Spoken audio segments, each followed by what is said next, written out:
Hello, my dear students. How are you? Welcome to my channel Bhavya Physics. Today we are going to discuss important derivations of ray optics for class 12 or second PU physics.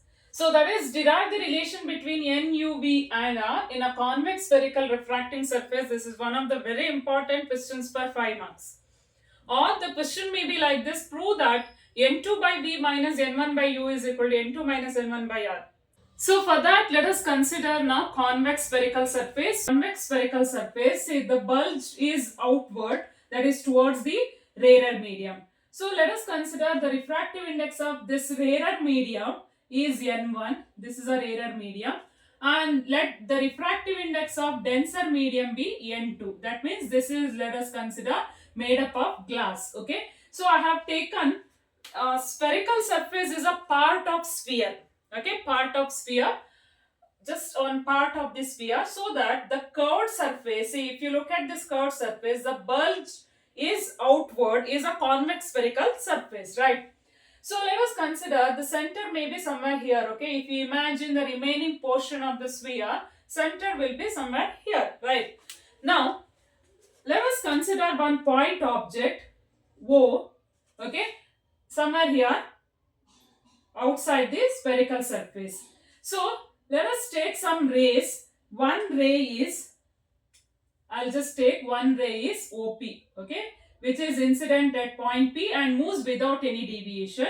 That is because if you imagine a normal line, what is normal in curved surface? Normal, how to draw normal in curved surface? Because you know that in a plane surface, this line is a normal, right? And if the line is passing, the incident ray passes along the normal, it moves without any deviation. Okay, it will continue to move without deviation in case of refraction, right? So in case of reflection, it bounces back. Okay, so if the ray is passing along the normal, it moves without deviation. So I is 0, R is also 0. In case of curved surface, which is a normal, see, if this is a point of incidence, means join point of incidence to center of curvature. This line is a normal. So that means normal lies along the principal axis, right? So now let us consider one ray OP which is moving along the normal, means it passes without deviation. Okay, the ray continue to move. Now let us take another ray which incident at certain angle. Okay, so somewhere here. Now where is a normal? You have to join this point. Let me call this point as A. Okay, you join this point A to C. So this line which joins point A to C is called as normal. Now where is the refracted ray? When ray of light is moving from rarer medium to denser medium, it bends towards the normal, right? That is a concept we know. So ray of light is moving from rarer to denser, it bends towards the normal. So that means it is bending towards the normal like this. Okay. So this is called as what? Refracted ray. Now if you consider these two refracted ray, these two refracted ray get converges to a point on the principal axis. So at that point we are going to get image. So that means image forms at this point on the principal axis. So for point object, we are going to get point image, which is real image, because the two refracted ray get converged to a point. When refracted ray meets directly at a point on the principal axis, there you are going to get a real image. Now, to derive the relation, let us consider some angles, that is angle between, see here you can see angle between incident ray and principal axis, let it be alpha, and angle between refracted ray with the principal axis, let it be beta, and angle between this normal with the principal axis be gamma. Okay, so these are the angles. Similarly, we know that angle between incident ray and the normal. So this angle between incident ray and normal is I, and angle between see normal and refracted ray, this angle is R. Okay, R. You know this, right? So angle of refraction R. This is angle of incidence I. Okay, na? Now, so how to derive the relation? First, let us consider, say, tan alpha. So how to calculate tan alpha? For that, I'll just consider, see, because to define tan alpha, we need some triangle, that is right angle triangle. So for that, here I'll draw one line, okay, which is perpendicular line. Okay, I'll consider one perpendicular line. So this perpendicular line meets the principal axis somewhere here, which is close to P. Okay, so it should be very close to P, which is very close to P. Okay, na? So that's why I'll take this point as P only. So in the triangle AOP, okay, in triangle AOP, so what is tan alpha? Opposite by hypotenuse, sorry, adjacent, opposite by adjacent. So tan alpha is opposite by adjacent. So which is opposite here? See, tan alpha means the alpha is very small, that's why let us write alpha only. Tan alpha is nearly equal to alpha, which is opposite side is AP, adjacent side is OP. Similarly, let us define tan beta. So where is that beta? See, beta is here, which is a triangle we are taking API. Okay, so AP is common because it is a right perpendicular bisector we have drawn now. So that perpendicular line is common. AP is common for all the triangles. So APO, API, APC. Three triangles we need to take. What are the triangles we are taking? APO and API and APC. These three are the triangles we need to take. In APO, we are defining tan alpha. In API, we are defining tan beta. Tan beta is opposite side, that is AP divided by adjacent, which is PI.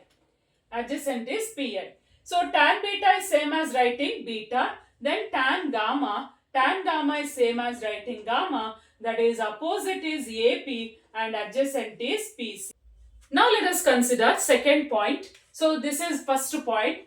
So the second point is in triangle, see, sum of interior angle is equal to sum of opposite exterior angle. That concept we need to take. So for that I'll take triangle, in triangle AOC. Okay, first let us take this triangle AOC. So in this triangle AOC, you can see here one is outside, the external angle is I. So for this external angle I, opposite angles are alpha and gamma, right? Alpha and gamma. Can you see this triangle? So here this is a triangle. What is this? This is A. I extended this further. So this angle is I and this angle is alpha and this angle is gamma. So sum of interior angle is equal to opposite exterior angle. So that means I is equal to alpha plus gamma. Okay, let me write this as equation 1. Now let us take some small triangle, that is ACI. Okay, in triangle ACI. Can you see this triangle? So here the interior angles are R and beta, exterior angle is gamma. That is sum of exterior angle is equal to sum of interior, opposite interior angle. See, the inside angle to this one, the inside angle is this one, right? So there is no angle here. Outside there is an angle, that is gamma. So sum of interior is R plus beta. We need R, that is gamma minus beta. Let me write this as equation 2. Now the third point is, let me use Snell's law. Okay, according to Snell's law, what is Snell's law? So Snell's law says that sin I by sin R is equal to n2 1, that is n2 by n1, right? Let us write like this: n1 sin I is equal to n2 sin R. This is called as Snell's law. So since I and R are very small, we can neglect sign function. So I'll write n1 I is equal to n2 R, or n1, let me use 1 and 2, equation 1, that is alpha plus gamma, and according to equation 2, n2 into R, where R can be written as gamma minus beta. Okay, so R can be written as gamma minus beta. So now here n1 into, what is alpha? Let me write this alpha as AP by OP, and plus gamma is AP by PC. that is equal to N2 into gamma is AP by PC and minus beta is AP by PI. So here all the terms are having common AP, right? So let us cancel that term, common term. So then what is remaining? N1 divided by OP plus N1 divided by PC is equal to N2 by PC minus N2 by PI. Now, in next step, let us substitute what is OP, PC and PI. So that is N1 divided by O to P. What is this O to P? We are always moving from, see, whenever we are doing the measurement, so we need to start from pole of the surface. P is a pole. So when we are measuring the object distance, so P to O, which is opposite to the direction of incident ray, and hence P to O is minus U. So that is minus U. Okay. Plus N1 by PC. P to C along the direction of incident ray, and hence it is positive, and PC is a radius of curvature. Okay.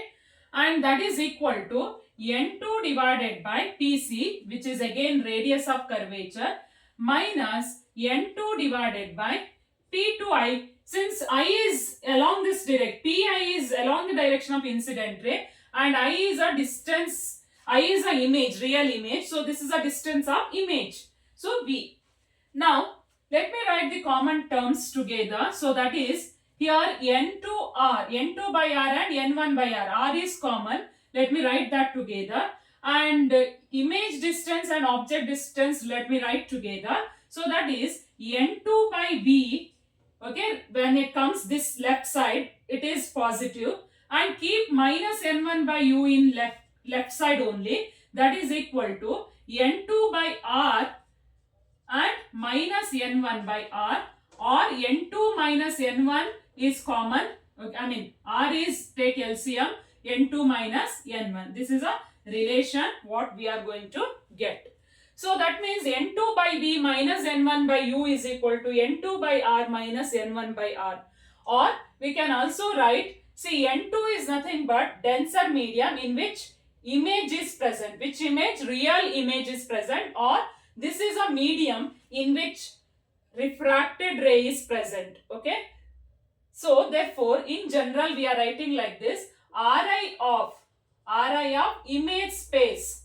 Okay, image space divided by image distance minus Ri of object space. Object space is a space or medium in which real object is present or incident ray is present. Okay, there are two conditions. Either real object should be there. If there is no object, means there should be incident ray. Okay, the medium in which incident ray is present or real object present is called as object space. So refractive index of object space divided by object distance, that is equal to difference in refractive indices divided by radius of curvature. This is the actual formula you have to remember, so that you can apply this formula to any surface, either convex or concave surface, and whatever may the position of the object may be inside or outside the medium. Okay, either denser medium or rarer medium. This formula is applicable to all. Okay, now students. So if there is any doubt, you can comment your doubt. And if you are new to my channel, please do subscribe, and thanks for watching.